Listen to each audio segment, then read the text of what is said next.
Bonjour, c'est samedi matin, je viens d'arriver à BTC Prague pour la deuxième journée. Alors ce matin, beaucoup moins de monde, bien sûr, les gens ne sont pas encore réveillés.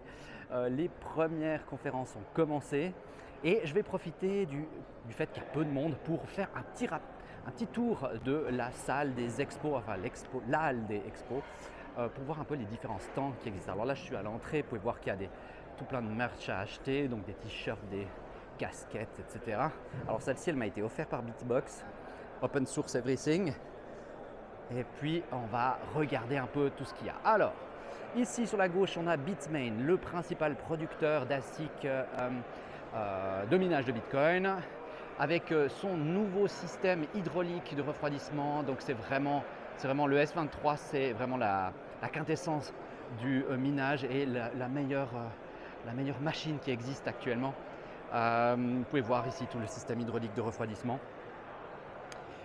Donc un excellent matériel. Ici on a toute la partie bibliothèque où il y a les différents ouvrages que vous pouvez acheter ici sur place avec les auteurs qui passent à différentes heures pour signer les ouvrages. Il y a un ouvrage que je voulais vous parler, peut-être le plus accessible pour des gens qui ne connaissent pas Bitcoin, c'est Nathalie Brunel, malheureusement pas encore traduit en anglais. Bitcoin is for everyone. Alors c'est simplement Bitcoin est pour tout le monde et elle explique pourquoi Bitcoin est utile dans un contexte d'inflation. Ici on a le plus grand stand qui est celui de Relay, donc une plateforme suisse, comme vous voyez les petits drapeaux. Ils ont mis vraiment les moyens cette année parce qu'ils ont fait une levée de fonds très importante. Donc maintenant ils ont pu investir et vraiment travailler sur leur application. Alors moi c'est la principale application que j'utilise pour acheter mes bitcoins régulièrement. J'ai rencontré le patron très rapidement. J'ai malheureusement pas pu faire l'interview. J'espère que je le chope aujourd'hui pour faire une interview. Mais il est très demandé. Et c'est un jeune homme. Je crois qu'il n'a pas la quarantaine. Il doit être encore dans la trentaine. Qui est dans le Bitcoin depuis 2014. Donc c'est vraiment un early qui a commencé quand il était tout jeune. Et sa plateforme fonctionne super bien. Très simple à utiliser. Et c'est simplement pour acheter du Bitcoin. Je trouve. Voilà. Pour l'instant c'est un peu tout ce qu'ils font. C'est déjà pas mal, mais avec des frais qui ne sont pas trop élevés. Et je trouve chouette parce qu'on peut aussi avoir sa clé de sécurité et ces bitcoins qui sont dans la blockchain et pas comme d'autres plateformes où vous avez des faux bitcoins. Enfin, vous avez une ligne de crédit sur votre compte, mais vos bitcoins ne sont pas sur la blockchain. Eux, ils le font. Ici, on a une plateforme Daze, jamais utilisée. Je vois qu'ils font de la pub comme quoi ils font des 0% de trading fees. Alors, c'est des plateformes de trading, pas d'investissement. Je ne la connais pas. C'est basé en Europe. Voilà. Ici, on a Firefish, la plateforme d'emprunt basée en République tchèque, d'emprunt en collatéral Bitcoin. Vous mettez vos Bitcoins, vous pouvez emprunter de l'argent. Ce qui est bien avec Firefish, c'est que vous pouvez emprunter des petits montants. Ce n'est pas le cas de toutes les entreprises de crypto.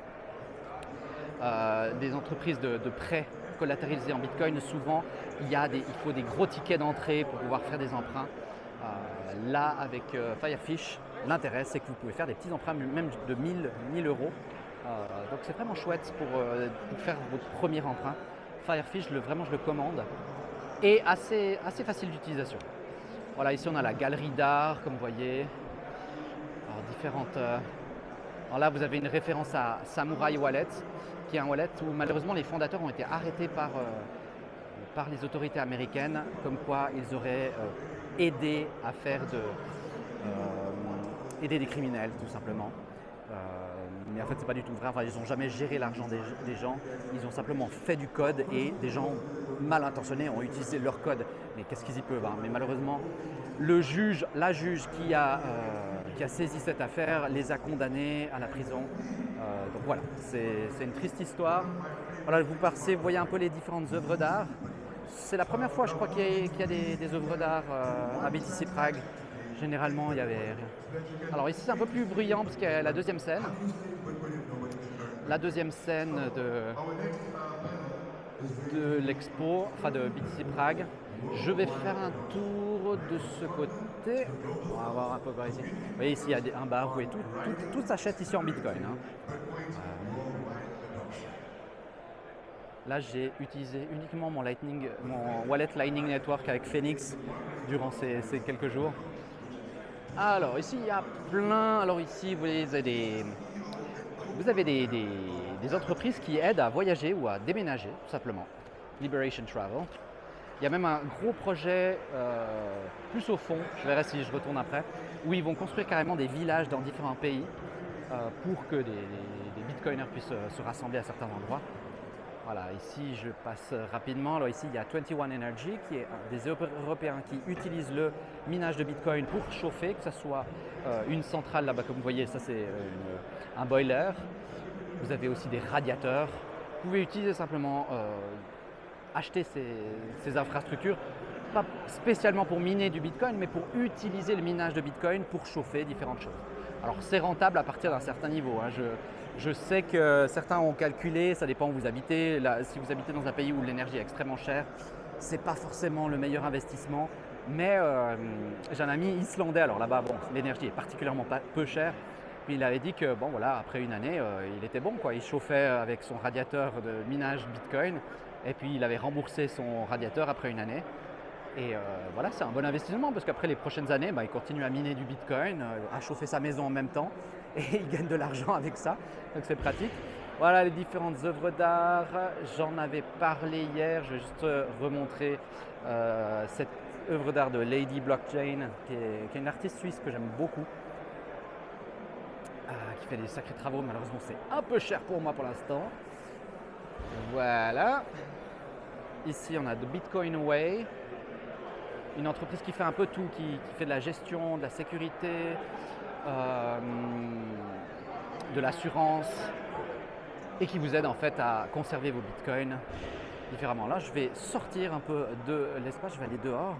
Alors aujourd'hui, heureusement, il fait beau parce que hier il pleuvait, donc l'espace externe n'a pas été beaucoup utilisé.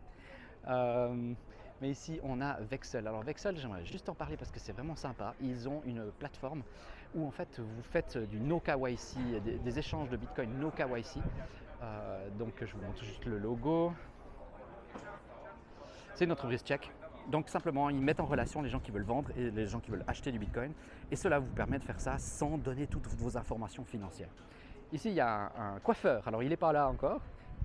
Il a mis Airtoshi. Donc vous pouvez vous faire couper les cheveux en payant en Bitcoin. C'est une nouveauté ici à Prague.